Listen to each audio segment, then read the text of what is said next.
Olá, eu sou o João Wachelke e essa será a primeira parte da nossa aula sobre cognição social, no curso de Psicologia Social, né? Então, basicamente, nessa aula a gente dá seguimento à nossa, ao nosso percurso na Psicologia Social e a gente vai comentar hoje o que seria uma das principais abordagens, escolas de pensamento e de pesquisa em psicologia social, que é a cognição social. Uma decorrência, um desenvolvimento da psicologia social cognitiva, que a gente já trabalhou um pouco, a gente já comentou um pouco na aula sobre histórico e origem da psicologia social. Então, essa aula de hoje eu vou me basear basicamente em 3 textos, 2 dos livros que a gente vem utilizando aqui. O primeiro desse livro aqui, Psicologia Social, Temas e Teoria, de Camino e colaboradores como organizadores. Será o capítulo 3 aqui na segunda edição de 2013, capítulo de Marcos Emanuel Pereira, Cognição Social. E do livro Psicologia Social, Principais Temas e Vertentes, organizado por Torres e Neiva, vai ser também o capítulo sobre cognição social, que aqui é o capítulo 4, da autoria de Bartolomeu Trócoli, esse aqui. Além disso, ainda esses dois também tem diversas considerações que eu faço aqui, que elas estão baseadas num livro com o qual eu não estou aqui no momento, que é um livro de alguns professores que deram aula para mim durante meu doutorado, que é o La Cognizione Sociale, a cognição social, de Luciano Arcuri e Luigi Castelli. Então são as 3 principais referências que nós temos aqui. Nessa primeira parte, o que nós vamos comentar? A primeira parte a gente vai trabalhar um pouco mais com as concepções gerais, as características gerais da cognição social, ou seja, comentar um pouco sobre possíveis origens dos processos de cognição social, dessas nossas funções, desses fenômenos, né, que são estudados, premissas e características, vou trabalhar mais ou menos da mesma forma, trabalhar com processamento de informação, algumas noções gerais, tipos de processamento de informação, e também as concepções básicas sobre o ser humano, as concepções de homem, digamos assim, né, de ser humano, se for, que predominaram no decorrer do desenvolvimento das teorias sociocognitivas e que influenciam as pesquisas, o modo como se faz pesquisa e se busca teoria no campo da cognição social. Aí na segunda parte, o nosso objetivo vai ser mais trabalhar com os conteúdos específicos da cognição social, ou seja, esquemas, categorias, um pouco mais a parte metodológica, né, alguns aspectos mais específicos. Mas então o que seria a cognição social? Né? Acho que o capítulo do Bartolomeu Trócoli já se inicia com isso e trabalha com a cognição social como compreendendo os processos cognitivos, ou seja, de conhecimento, de pensamento, basicamente, né? Por meio dos quais as pessoas compreendem e explicam os outros e a si mesmas. Ou seja, o pensamento sobre mim e sobre os outros. Cognição, pensamento social nesse sentido, né? Para o Arcuri e Castelli, a cognição social estudaria então as modalidades com as quais os indivíduos atribuiriam sentido à sua existência e também interpretariam o comportamento próprio dos outros. Aí já fica um pouco mais amplo, né? Talvez um pouco mais específico, mas mais amplo também, no sentido de que atribuir sentido à sua existência pode envolver praticamente todos os aspectos da mente, né? Da experiência humana, da interação da pessoa com os outros, da interação da pessoa com o mundo, né? Então, se a gente recordar a definição clássica de psicologia social do Allport, por exemplo, que a gente trabalhou na aula de histórico, em que a psicologia social seria uma disciplina voltada para tentativa de investigar e explicar como que o comportamento, pensamento e sentimentos das pessoas são influenciados pela presença real ou imaginária de outras pessoas. A cognição social acaba abordando muito disso aí, mas sempre acho que fica bem claro que é um enfoque voltado para o que ocorre no processamento cognitivo, o que ocorre no pensamento, o que ocorre com a informação, com o conhecimento, né? Então, outros tipos de análise, a consideração dos fenômenos grupais, dos fenômenos culturais, eles vão ser pertinentes para entender basicamente como que o indivíduo lida com isso, né? Então, é uma perspectiva cognitiva, é uma perspectiva voltada para um nível intraindividual, né? Se eu for trabalhar com os níveis de análise do DOAS. E assim como já foi comentado aqui, a psicologia social nunca foi propriamente behaviorista, né? Ela nunca foi behaviorista, apesar de ter alguns autores que a gente possa classificar dessa maneira, em certos aspectos, como Mead, né? Uma perspectiva do departamento de sociologia, ou então alguns autores como Bandura, né? Na aprendizagem social. Mas a psicologia social sempre teve uma perspectiva mais cognitivista, mas estuda também a ação, estuda o comportamento, mas com a finalidade de observar essas ações, observar isso que é possível de ser verificado, para inferir o que está acontecendo na mente, inferir o que está acontecendo em termos de processos de pensamento, né? Então, a gente, antes de entrar no desenvolvimento propriamente dessa cognição social com uma perspectiva um pouco mais recente, a gente está falando aqui de uma escola, de uma abordagem ampla que começa a se desenvolver lá nos idos de 1960, 70, né, como tendo uma identidade, digamos assim, mas os seus fenômenos de interesse, seus objetos de interesse, eles já são estudados pela psicologia social tradicional, cognitivamente, digamos assim. Então eu pego, por exemplo, atitudes, que é um assunto que é trabalhado aqui também no curso. As atitudes são basicamente preferências, são basicamente afetos positivos ou negativos que nós associamos às coisas, são avaliações que nós fazemos a respeito dos objetos, das coisas, dos eventos, das situações, enfim, a respeito de tudo aquilo com que a gente interage, que a gente encontra no mundo, né? Então é algo que já é também um certo estado interno, já é um fenômeno interno do indivíduo. O indivíduo que gosta ou não gosta de alguma coisa, eu posso inferir, eu posso imaginar, a partir do comportamento, do que a pessoa diz ou do que a pessoa faz, que eu vou inferir que se ela tem uma atitude positiva ou negativa relativa a alguma coisa, né? Então, por exemplo, alguém que gosta se eu vejo uma pessoa ali que todo dia toma um sorvete, quando passa ali uma pessoa na rua vendendo alguma coisa num carrinho de sorvete, a pessoa compra um sorvete todo dia, eu vou imaginar que a atitude dessa pessoa frente ao sorvete de creme, né, ou a sobremesa, sei lá, sobremesas geladas, seria positiva. Então o comportamento, as ações me dão elementos para inferir aquilo que ocorre em termos dessa avaliação afetiva. Mas a atitude em si é considerada um fenômeno, um construto, né? Nós utilizamos muito isso em psicologia, não só em psicologia social, um construto interno, não observável diretamente, mas inferido, que vai ser tomado como uma causa, como um fator explicativo para o que a pessoa fará, para o que a pessoa faz no futuro, né? Então, já mostra um pouco essa vertente cognitiva. Outro aspecto importante, que inclusive é comentado também nessas aulas de cognição social, diz respeito às atribuições de causalidade. As pessoas estão o tempo todo buscando tentar entender, tentar explicar o que acontece ao seu redor.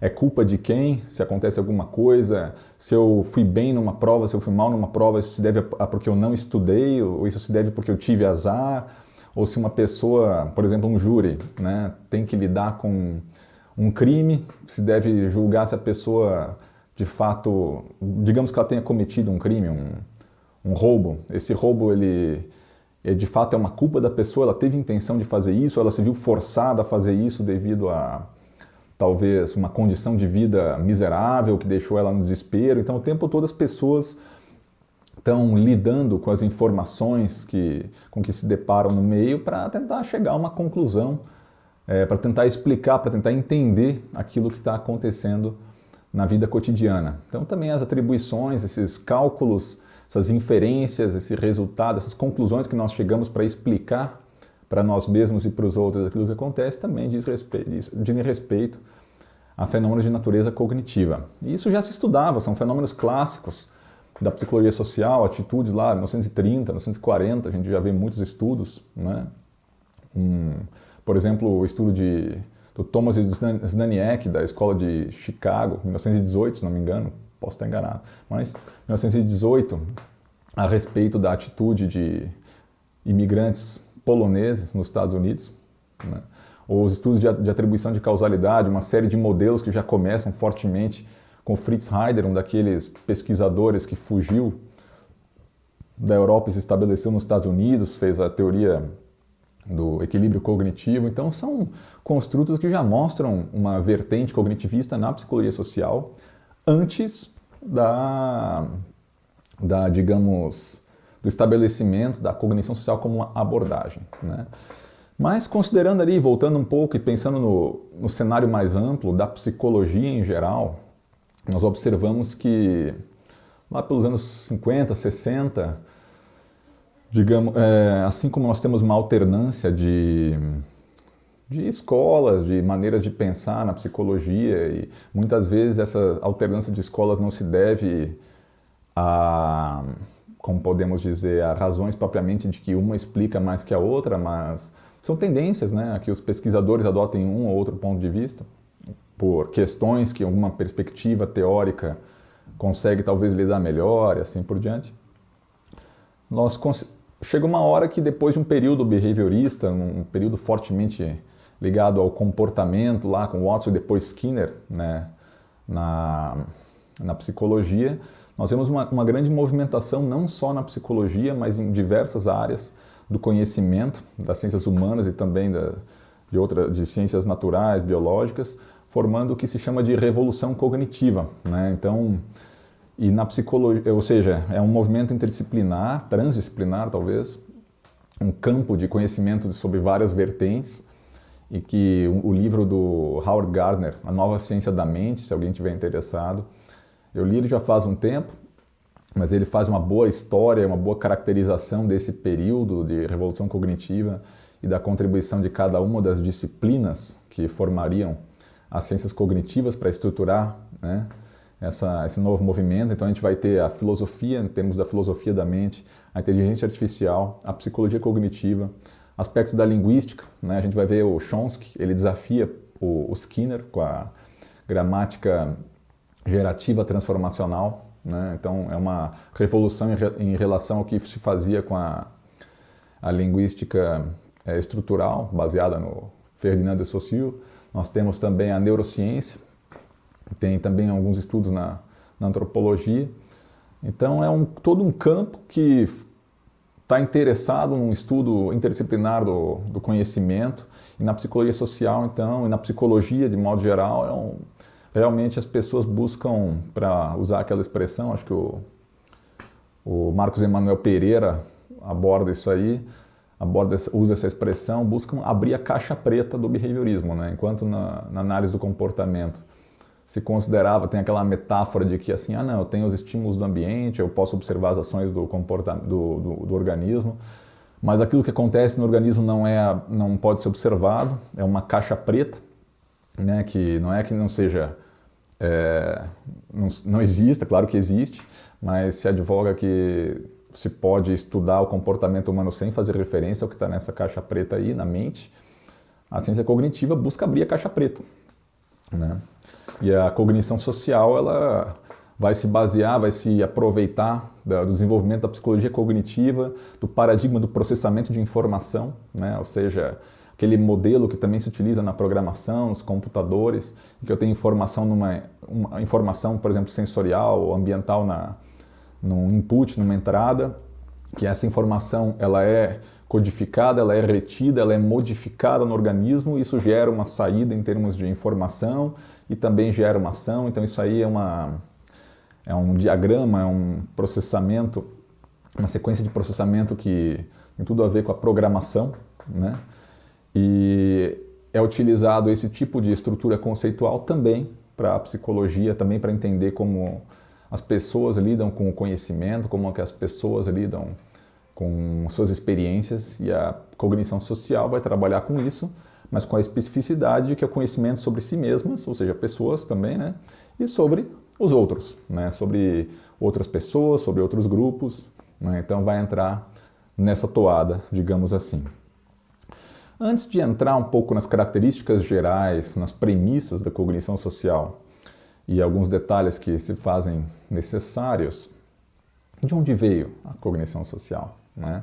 Acho que isso é um ponto interessante do capítulo do Bartolomeu Trócoli, né? Eu acho que e vale a pena pontuar aqui, que é a tentativa de articular, de explicar ou de buscar as origens dessa maneira de lidar com a informação, né? Que seria em conjunto a cognição social, com a história da espécie humana, com a funcionalidade que essa maneira de essas operações, essas características possam ter para a sobrevivência da espécie humana, né? Eu particularmente não sou um adepto ou um estudioso, né, da perspectiva evolucionista por falta de conhecimento mesmo e por me interessar mais no estudo de uma cultura que não esteja tão ligada à espécie, mas, bem, enfim, isso é assunto para outro momento, né?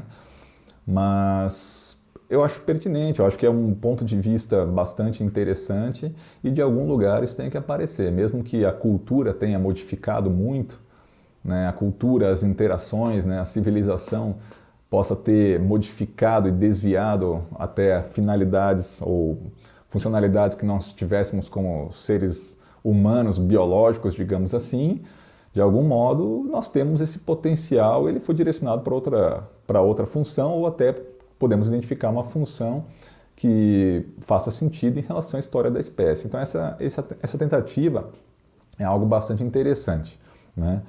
Então, de acordo com essa perspectiva, a cognição social seria um módulo mental, um conjunto de módulos mentais, né?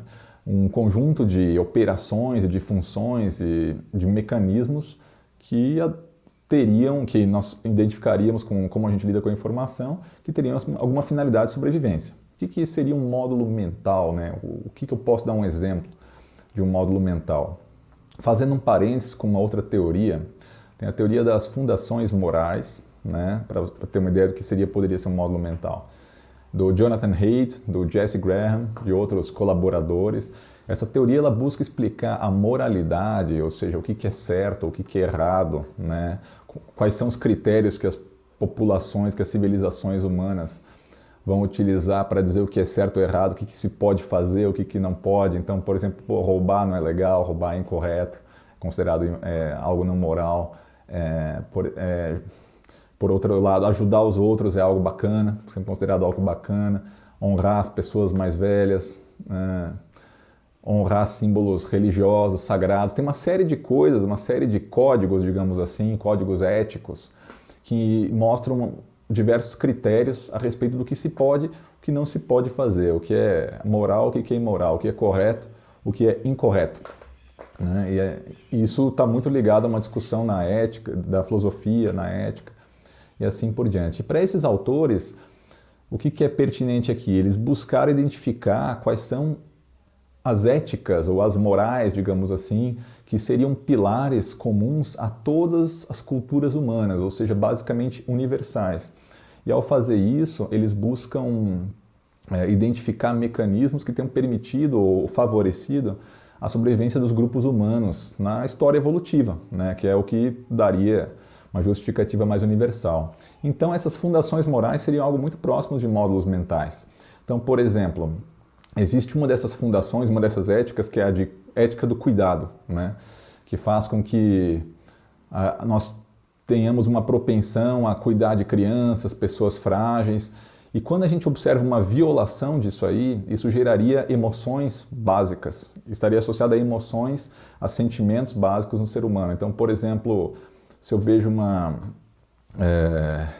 pessoa sofrendo, eu sinto empatia, eu sinto uma tendência a ajudar. Então, isso é um sentimento, é uma emoção fisiológica que estaria associada a isso aí, e cuidar dessas pessoas seria importante, porque cuidar de crianças, cuidar dos parentes seria importante para manter a sobrevivência da espécie. Então, isso é um módulo mental, seria ligado à moralidade, né? Outro exemplo seria seria associado àquelas nossas emoções, aquelas sensações de nojo, de asco, quando eu vejo algo sujo, ou, por exemplo, um corpo em putrefação, né? Eu vejo assim um animal ali, uma carniça na rua, isso me deixa muito incomodado, isso estimula o asco e teria sido generalizado pela civilização para a violação de símbolos sagrados, por exemplo. Então, uma moralidade ligada à santidade, à evitação da degradação, ela teria por finalidade proteger as pessoas, proteger os grupos humanos de agentes contaminantes, contato com pessoas que estão doentes, contato com substâncias tóxicas e, posteriormente, com o desenvolvimento da cultura, acabou sendo apropriado por aspectos religiosos. Então, a gente vê que mesmo essas maneiras de pensar, de reagir, ligadas à própria ética, teria uma explicação nessa teoria por módulos mentais evolutivos. E a cognição social, onde ficaria nisso, né? Primeiro seria necessário avaliar, né, como seria o ambiente com que se deparavam as pessoas, com que viviam as pessoas, né, os nossos ancestrais nos tempos primitivos, né? E no capítulo ali se trabalha com um período de separação da nossa linhagem, da linhagem dos chimpanzés. E quais eram basicamente os desafios? Evitar predadores, buscar alimento, construir e manter alianças, evitar traições, proteger parentes, proteger crianças, buscar parceiros sexuais, né? Só que com o aumento das comunidades humanas, quando tem lá um grupinho lá que nem pega ali, vai na África ali, aqueles clãs de gorilas, de macacos, vamos dizer, que tem uma dezena, talvez um pouco menos, um pouquinho mais, uma comunidade um pouco maior, eu consigo saber, não, fulano é assim, fulano costuma agir assim assado, já o outro não é legal, é um inimigo. Mas quando começa a ter grupos de 50, 100, 150 indivíduos, fica muito difícil ter experiências diretas com cada um para, por exemplo, garantir cooperação com certas pessoas e evitar que outros se aproveitem do grupo, de maneira a não contribuir para a coletividade e se aproveitar e, paradoxalmente, ter uma chance maior de espalhar os seus genes, digamos, egoístas, né? Então, nesse caso, eu preciso ter uma série de capacidades ou de operações que me permitam gerenciar a reputação dos outros, trabalhando com uma questão de altruísmo recíproco, né? De, não, vou ajudar quem me ajuda, não vou ajudar quem não colabora, mas também de maneira indireta, a partir de reputação, a partir de atalhos, a partir de heurísticas do tipo assim, não, se o fulano faz isso ou faz aquilo, não é uma pessoa confiável. Por outro lado, uma pessoa que tem tal comportamento é alguém que eu posso confiar, que eu posso ajudar sem medo, né? A cognição social e a linguagem teria se desenvolvido, teria se mostrado útil basicamente a esse respeito. E aí também um aspecto que não entra tanto, mas à medida que o ser humano ele se torna mais complexo, eu preciso também ter mecanismos mais profundos, né, um pouco mais sofisticados também para lidar com a sofisticação do outro, que é muito mais complicado eu descrever ou caracterizar uma pessoa em relação às possibilidades de coisas que ela pode fazer, é mais refinado, digamos assim, do que um ser inanimado ou animais ou seres vivos mais simples, né? E a linguagem, ela teria se desenvolvido basicamente para realizar essa troca de informações sobre o ambiente e sobre o ambiente social, né? Então, a linguagem basicamente é uma função comunicativa, mas também uma função talvez até primordial, que não entra muito aqui, uma função de criar um modelo para o mundo frente à complexidade que o nosso desenvolvimento propiciou. Então é uma explicação interessante que traz ali no capítulo, acho que vale a pena registrar, é uma explicação possível. Eu basicamente nunca trabalhei muito de perto com essas origens da cognição social, mas acho que vale o registro, é uma explicação bem plausível.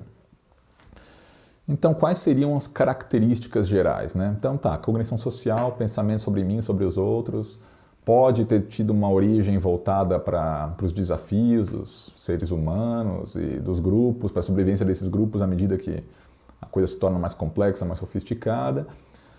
Então vamos tentar entender agora como que funciona, o que é, quais são os processos e estruturas ligados à cognição social. E pressupostos também, né? Em que está apoiada essa abordagem. Então tem algumas premissas e características gerais que os dois capítulos trazem que eu vou tentar abordar pelo menos algumas delas aqui. Uma primeira é que as pessoas só fazem esforço cognitivo, ou seja, só param para pensar, para avaliar com cuidado, quando isso é estritamente necessário. Ou seja, as pessoas seriam basicamente, entre aspas, preguiçosas. Então, se elas conseguem lidar com atalhos, com pensamentos automáticos, se isso resolve a vida delas, é o que elas vão fazer, somente esse é realizado. Elas só vão fazer um ajuste nessa maneira mais automatizada de pensar, se a situação se mostrar necessária. Para entender isso, vale a pena fazer um breve panorama de como as concepções sobre o ser humano foram mudando a partir dos anos 40 do século XX em diante. Tá? Primeiramente, as pesquisas em cognição social, aliás, antes da cognição social, as pesquisas em psicologia social cognitiva, autores como Festinger, como Heider, acabaram propondo um modelo de ser humano como alguém que busca a consistência, o equilíbrio, a harmonia em suas crenças. Né? Então, as pessoas entendidas como indivíduos que buscam ter uma visão, uma explicação do mundo coerente, em que as coisas conversem entre si, se fulano é meu amigo e o Beltrano é meu inimigo, então esses dois devem ser inimigos entre si. Se por alguma razão eles são amigos, meus inimigos são amigos, aliás, se meus inimigos são amigos entre si, beleza, mas se eu tenho dois amigos que não se conversam, aí eu teria um problema, eu deveria tentar entender até que ponto, será que essa diferença entre eles ela se justifica ou não é? Será que um deles não é tão amigo meu assim? Ou seja, as pessoas buscariam, elas identificariam essas incoerências, elas se sentiriam mal com isso e elas buscariam soluções para isso. Então, não vou entrar aqui em detalhes, mas esse equilíbrio cognitivo, essa harmonia no pensamento, ela seria algo buscado. Né? A teoria da dissonância cognitiva é basicamente voltada para isso. E a teoria do equilíbrio, o princípio do equilíbrio do Heider busca basicamente tentar avaliar com as situações de harmonia e desequilíbrio na mentalidade, nas avaliações que nós fazemos e tentativas que são feitas para chegar a um cenário mais harmonioso. Né? Então, nesse caso, as pessoas teriam um papel importante, uma motivação de buscar o conhecimento mais preciso, um conhecimento que faça sentido, que seja harmonioso. Isso nos anos 40, 50. Nos anos 60, especialmente influenciado pela pesquisa em atribuição de causalidade, aí vigorou um pouco o paradigma do cientista ingênuo. Né?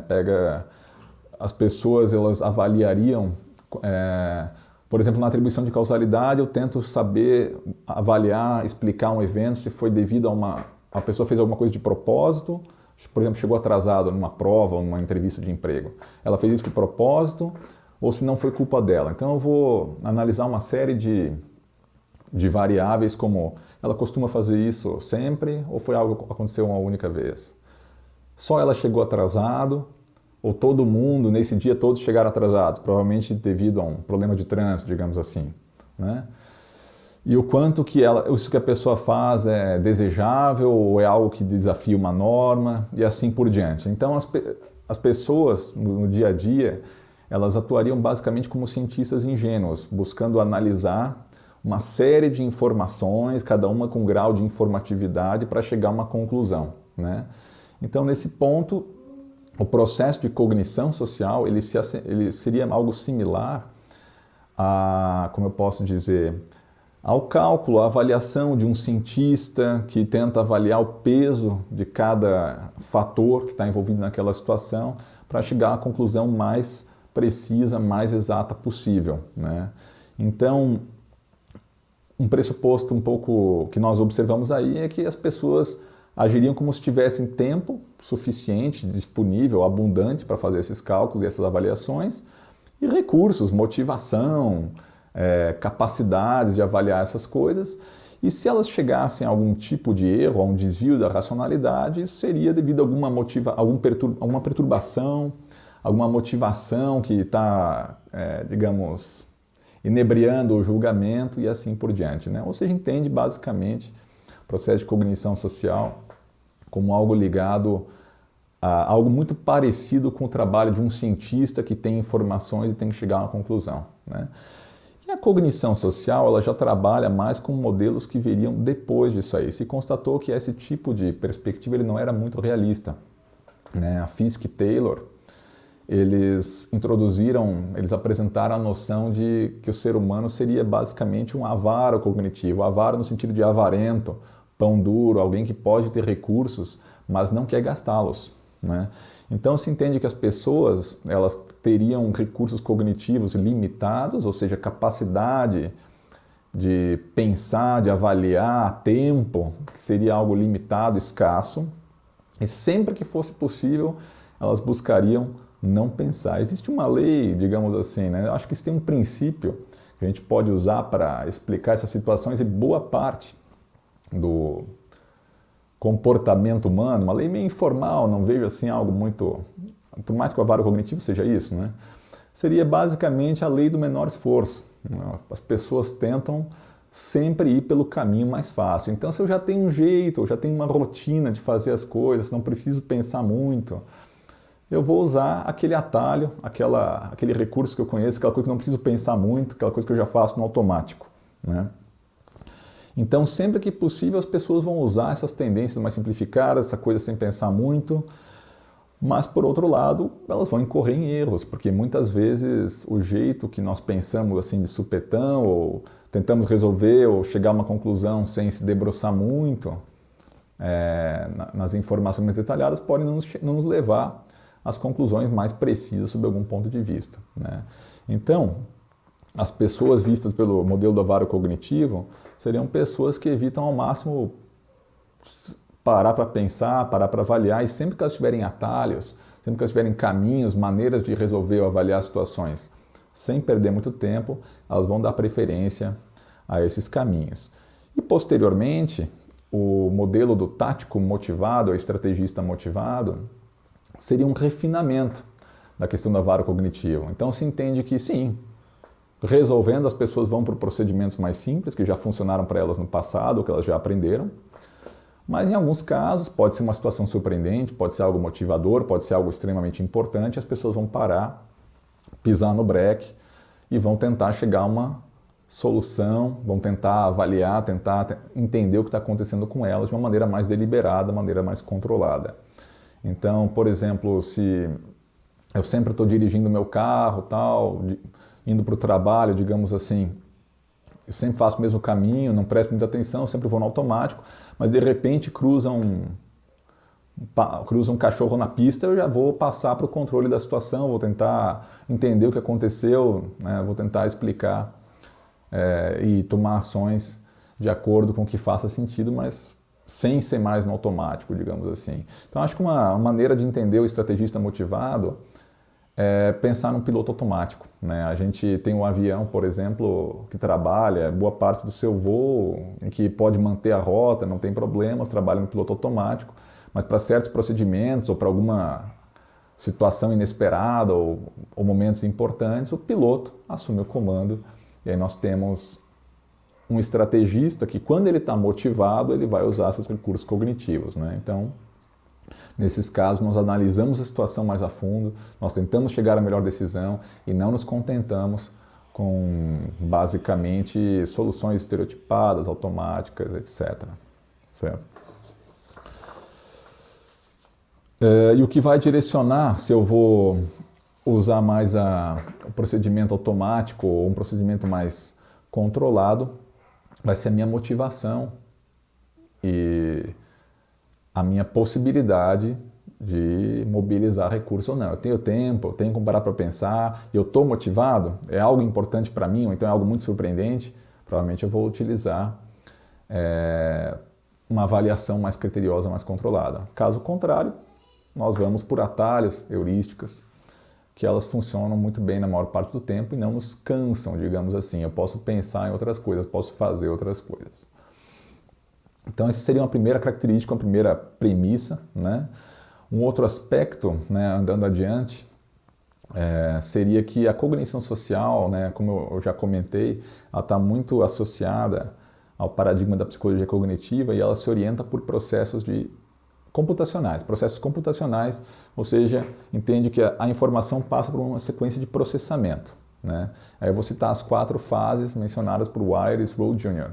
Primeiro eu teria a codificação, ou seja, eu vou interpretar a informação do ambiente. Esse ambiente tanto pode ser um ambiente externo, digamos assim, que se apresenta aos sentidos, quanto também um ambiente como a própria mente cria um outro ambiente, né? Os nossos próprios pensamentos.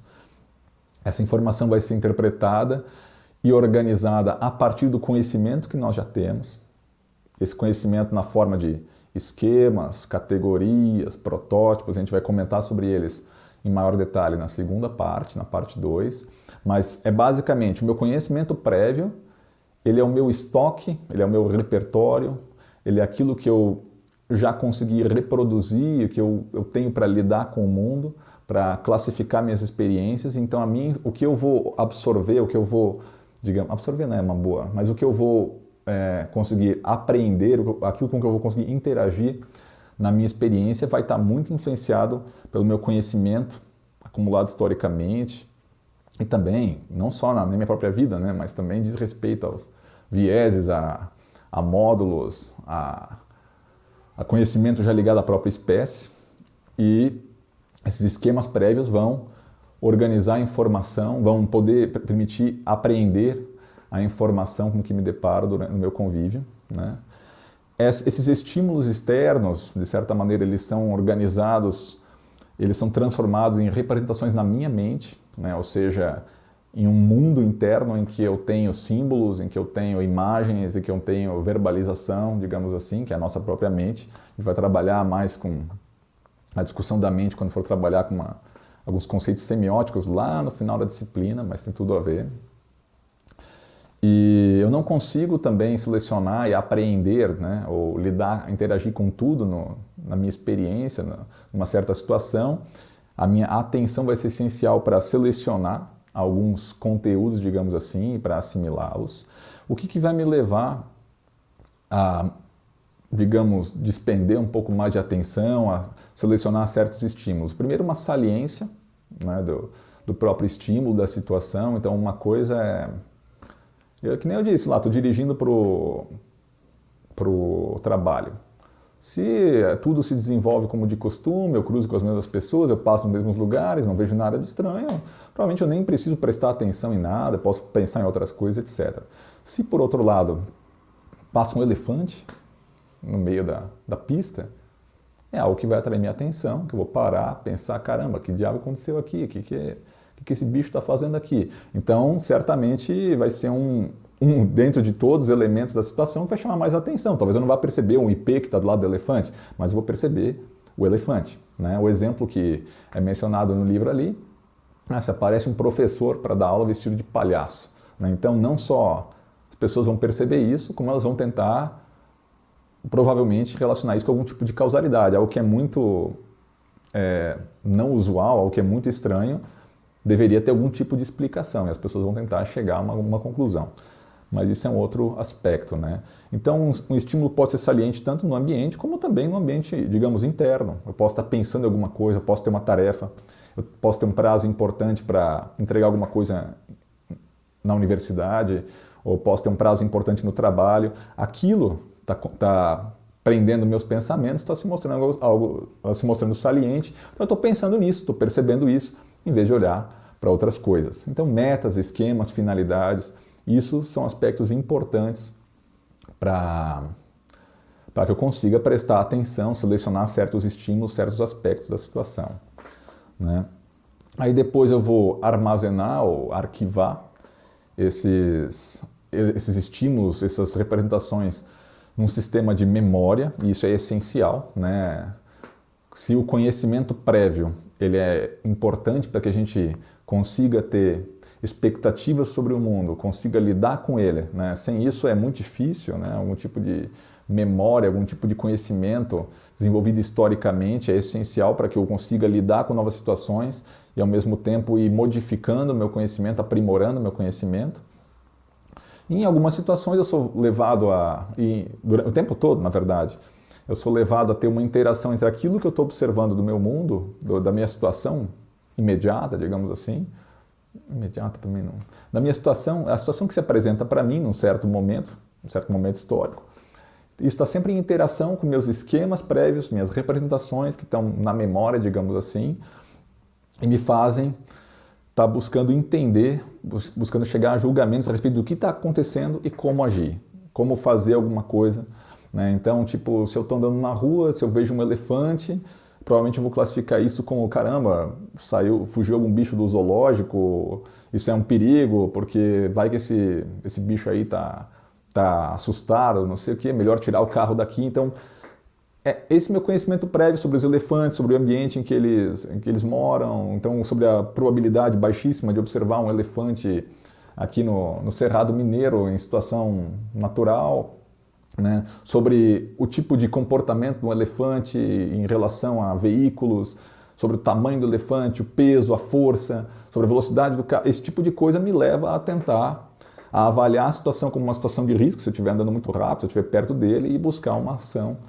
que me leve um certo julgamento e uma ação que me leve a tentar, sei lá, paro o carro, saio ou faço qualquer outra coisa, né?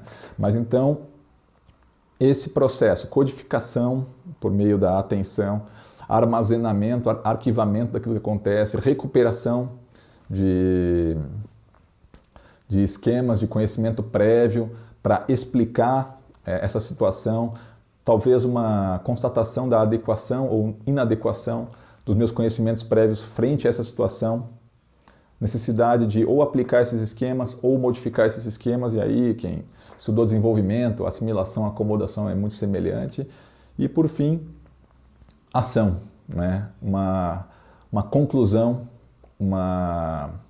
um julgamento novo sobre essa situação e a realização de algum tipo de ato, seja verbal, seja um ato físico, aí são outros 500, né? Então, esse é o paradigma do processamento de informação que vai estar presente nas pesquisas sobre cognição social, nas teorias também.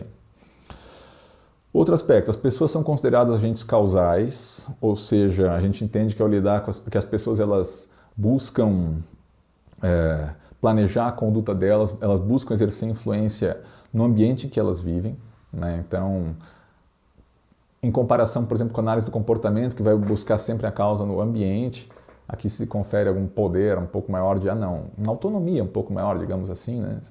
Da pessoa determinar um pouco seu comportamento e causar a sua ação, planejar. A centralidade do eu do observador, né? Ou seja, é uma cognição social, é uma cognição sobre o outro, mas eu que estou conhecendo, eu sou uma pessoa e a conclusão a que eu chego diz respeito, pode ter impactos para mim, né?